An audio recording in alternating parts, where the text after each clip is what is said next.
नमस्कार मित्रांनो, स्वागत आहे तुमचं माझ्या यूट्यूब चॅनलमध्ये. आज आपण बनवणार आहोत डिंकाचे लाडू. डिंकाचे लाडू बनवण्यासाठी आपण इथं घेत आहोत 2 वाटी गव्हाचा पीठ. मी गव्हाचं पीठ चाळून घेतलेलं आहे. वाटीने मोजून आपल्याला 2 वाटी एवढं गव्हाचं पीठ घ्यायचं आहे.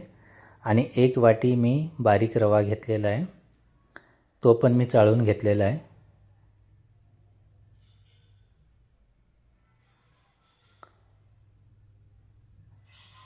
व्हिडिओमध्ये दाखवल्याप्रमाणे 2 वाटी गहू आणि 1 वाटी रवा, बारीक रवा मी घेतलेला आहे.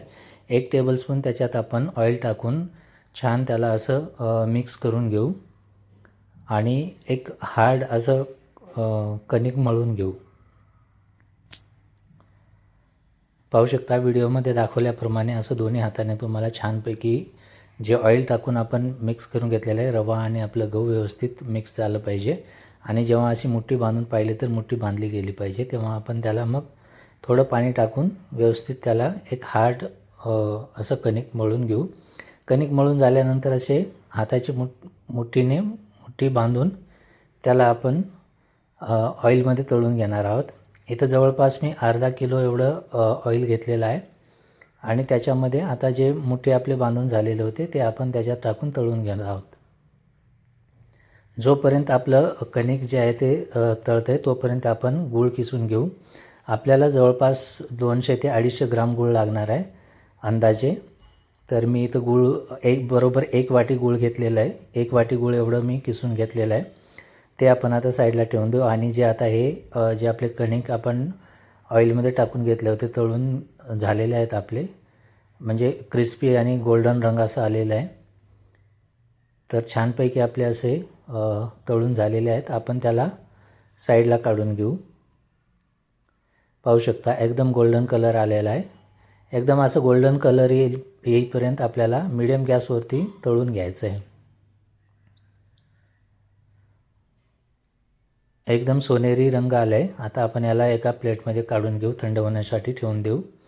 आता याच्यात आपण ॲड करणार आहोत अर्धी वाटी बदाम, अर्धी वाटी मी शेंगदाणे घेतलेले आहे. इथं बदाम बिलकुल ऑप्शनल आहे, असेल तर तुम्ही यूज करा, नसेल तर नाही केलं तरी चालेल. तर आपण मी जाऱ्यामध्ये टाकून त्याला तळून घेत आहो. गोल्डन कलर येईपर्यंत मी त्याला व्यवस्थित भाजून घेईन ऑइलमध्ये.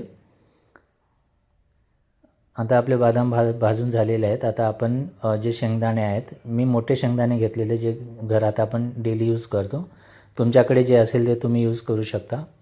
एकदम गोल्डन असं लाल कलर येईपर्यंत आपल्याला बदाम आणि शेंगदाणे भाजून घ्यायचे आहेत.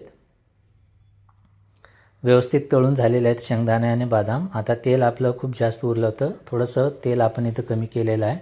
आणि याच्यात आपण अर्धी वाटी एवढं डिंक घेतलेलं आहे. आता आपण डिंक तळून घेऊ त्याच तेलामध्ये. थोडंसं तेल मी इथं कमी केलेलं आहे, खूप जास्त होतं तेल क्वांटिटी, तर मी ते कमी केलेलं आहे. आणि जे अर्धी वाटी आपण डिंक घेतो ते 2 वेळा मी टाकून तळून घेत आहे.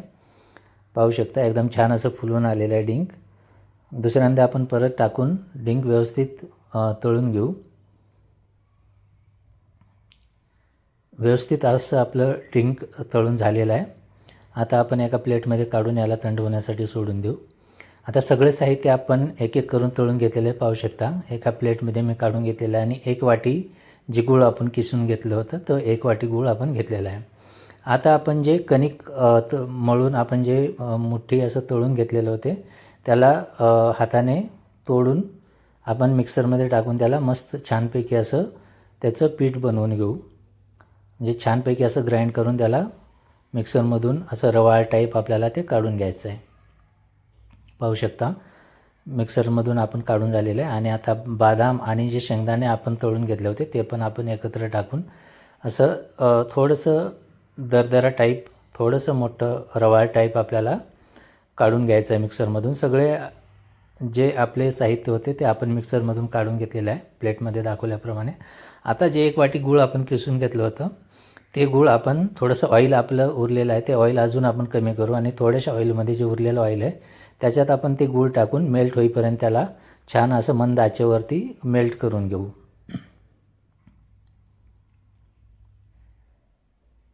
आपलं गूळ मेल्ट व्हायला 2 ते 3 मिनिट लागतील, त्याच्यापेक्षा जास्त वेळ नाही लागणार. जास्त कडक पण नाही करायचं आहे आपल्याला.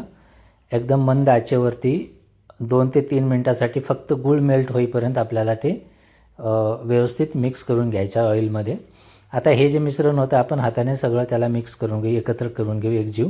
आणि आपलं गूळ जे आहे ते व्यवस्थित मेल्ट झालेलं आहे, एकदम पातळ झालेलं आहे, पाहू शकता. आणि आता हे जे मेल्ट केलेलं गूळ आहे आपण आपल्याला त्या मिश्रणामध्ये टाकून त्याचे लाडू वळून घ्यायचे आहेत. इथं थोडंसं मी इलायची पावडर ॲड करून सगळे मिश्रण मी व्यवस्थित एका चमच्याच्या सहाय्याने व्यवस्थित मी मिक्स करून घेत आहे. एक अर्धा चमचा एवढं मी वेलची पूड टाकलेलं इथं. आता वेलची पूड टाकून आपल्याला सगळे मिश्रण एकत्र करून घ्यायचं आहे, व्यवस्थित मिक्स करून घ्यायचं आहे. व्यवस्थित मिक्स करून झाल्यानंतर थोडंसं गरम गरम असतानाच आपल्याला लाडू मळून घ्यायचे आहेत.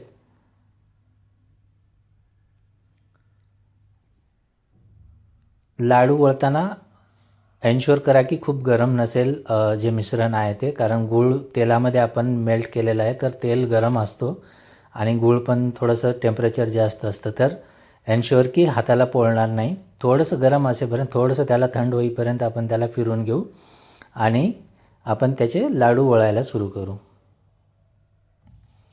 पाहू शकता इथं आता सगळं मिश्रण एकजीव करून घेतलेलं आहे आणि थोडंसं थंड पण झालेलं आहे. आता आपण एक एक करून लाडू वळून घेणार आहोत.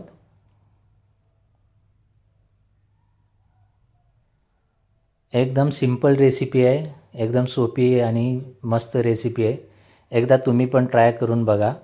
आणि जर हा व्हिडिओ आमचा तुम्हाला आवडला असेल तर कमेंट करून नक्की सांगा आम्हाला की व्हिडिओ कसा वाटला. आणि हे लाडू तुम्ही पण करून पहा आणि आम्हाला सांगा की कसे झाले ते. एक एक करून असे लाडू आपण वळून घेतलेले आहे, पाहू शकता. एकदम छानपैकी असे लाडू आपले वळून झालेले आहेत. जर आमचे हे व्हिडिओ तुम्हाला हेल्पफुल वाटत असतील तर एक लाईक आणि सबस्क्राईब करायला विसरू नका. भेटूया नेक्स्ट व्हिडिओमध्ये. तोपर्यंत धन्यवाद.